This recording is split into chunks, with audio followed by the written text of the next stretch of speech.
Hi and hello मेरी बच्चा party. तो मेरी बच्चा पार्टी बार बार मैसेज कर रही है कि सर ये बता दीजिए ना कि हमारी एमबीबीएस और बीडीएस की काउंसलिंग कब से स्टार्ट होगी। सीजीडीएमई के द्वारा ही कराई जाएगी। ऑल इंडिया कोटा की जो काउंसलिंग कराई जाती है वो एमसीसी के द्वारा कराई जाती है, लेकिन हमारी जो स्टेट की काउंसलिंग होगी एमबीबीएस और बीडीएस कोर्स के लिए वो सीजीडीएमई के द्वारा कराई जाएगी। तो सीजीडीएमई की वेबसाइट पे नोटिफिकेशन आएगा। तो सर कब आएगा, कब से हमारे रजिस्ट्रेशन स्टार्ट होंगे और कब चॉइस फिलिंग होगी और कब मेरिट लिस्ट आएगी और कब अलॉटमेंट लिस्ट और कैसे एडमिशन लेना है, क्या करना है, सब कुछ इंफॉर्मेशन मैं अपने चैनल पे अपलोड कर चुका हूं। आप जाके देख सकते हैं। और इस वीडियो में भी मैं अभी आपको बहुत सारी इंफॉर्मेशन देने वाला हूं। तो ऐसा आप समझिए कि मुझे लगता है जो हमारे काउंसलिंग के लिए रजिस्ट्रेशन स्टार्ट हो गया, आप रजिस्ट्रेशन जरूर करवा लेना, क्योंकि यहाँ पे फ्रेश एंट्री नहीं होती है सेकेंड राउंड में, ऐसा नहीं होता है। ठीक है, तो अगर आपको सेकेंड राउंड में या मोपअप राउंड में पार्टिसिपेट करना है तो आपको रजिस्ट्रेशन कराना कंपलसरी है, क्योंकि रजिस्ट्रेशन एक बार ही ओपन होते हैं। और ये मुझे लग रहा है कि सेकंड वीक ऑफ जुलाई, मतलब 7 जुलाई से 14 जुलाई के बीच में कभी भी स्टार्ट हो सकते हैं। मे भी हो सकता है कि 5 जुलाई के आसपास से भी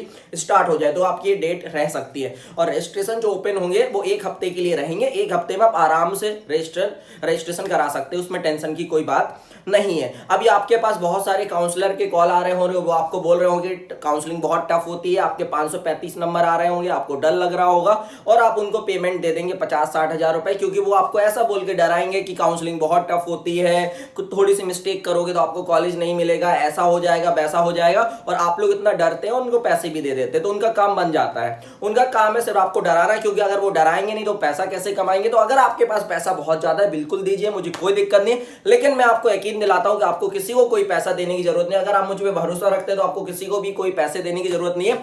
आप बिना 1 रुपए खर्च किए कॉलेज में पहुंच जाएंगे। कोई टफ काम नहीं है। आपको किस चीज के लिए पैसा देना है मुझे तो ये समझ में नहीं आता। कोई भी टफ काम नहीं है। जैसे आप फेसबुक पे, इंस्टाग्राम पे अकाउंट बनाते हैं, उससे आसान रजिस्ट्रेशन होते हैं। तो ये ध्यान रखिए, आपको सिर्फ वहां पे अपना रोल नंबर डालना होता है, एप्लीकेशन नंबर डालना होता है, नंबर मार्क्स वो खुद से ले लेता है, उनका सॉफ्टवेयर ऑटोमेटिकली ले लेता है। बिल्कुल बेसिक डिटेल फिल करनी होती है। आप अपनी कैटेगरी को चेंज कर सकते हैं, मैंने बार बार बताया है। बस एक चीज का ध्यान रखिए फॉर्म फिल करते समय, रजिस्ट्रेशन करते समय, कि वहां पे टाइप ऑफ कॉलेज में आप गवर्नमेंट कर रहे हैं कि प्राइवेट कर रहे हैं। क्योंकि ध्यान रखिए, अगर आपने गवर्नमेंट कर दिया तो फिर आप सेकंड राउंड में उसको प्राइवेट नहीं कर सकते। मतलब जब आपने अगर वहां पे गवर्नमेंट कर दिया तो आप जो चॉइस फिलिंग करेंगे उसमें आपको सिर्फ गवर्नमेंट कॉलेज ही आएंगे, प्राइवेट कॉलेज नहीं आएंगे।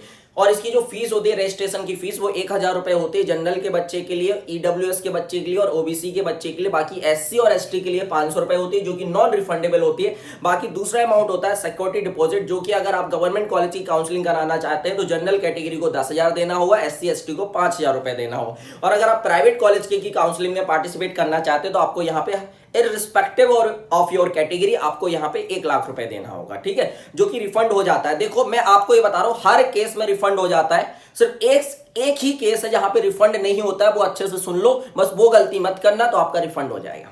वो है कि सेकेंड राउंड में आपको कॉलेज अलॉट हो गया, अलॉटमेंट लिस्ट में आपका नाम आ गया, और अगर आपने एडमिशन नहीं लिया तो सिर्फ वही केस है जिसमें आपका 1 लाख रुपए रिफंड नहीं होगा। बाकी हर केस में आपका 1 लाख रुपए रिफंड हो जाएगा।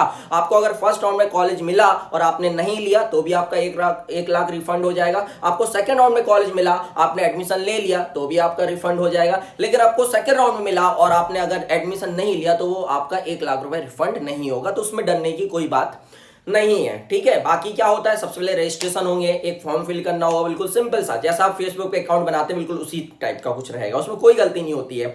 उसके बाद आप पेमेंट कर देंगे, पेमेंट करने के बाद आप चॉइस फिलिंग करेंगे, चॉइस फिलिंग के बाद आप चॉइस लॉक कर देंगे, बस फिर उनका काम है।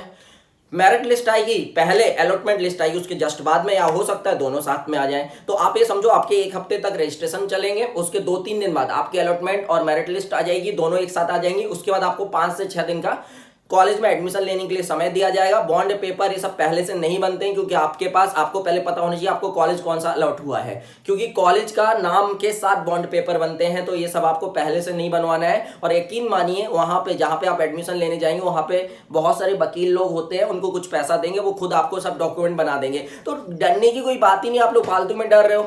अगर आप जनरल कैटेगरी हो तो आपके पास डोमिसाइल होना चाहिए, बस मेन वही होता है। और अगर आप किसी कास्ट को बिलोंग करते तो आपके पास कास्ट सर्टिफिकेट होना चाहिए। पता नहीं काहे डल, तो 10th की मार्कशीट होगी ही, 12th की मार्कशीट होगी ही, आपके पास नीट का एडमिट कार्ड होगा ही, नीट का स्कोर कार्ड आपके पास होगा ही होगा।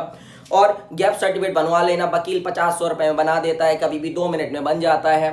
उसके बाद कास्ट सर्टिफिकेट देना ही है, डोमिसाइल आपको देना ही है, बस ये डॉक्यूमेंट लगते हैं। आधार कार्ड ले जाना, 3 फोटो ले जाना। इसके अलावा लगता क्या है, आप लोग पता नहीं काहे इतना डर रहे हो।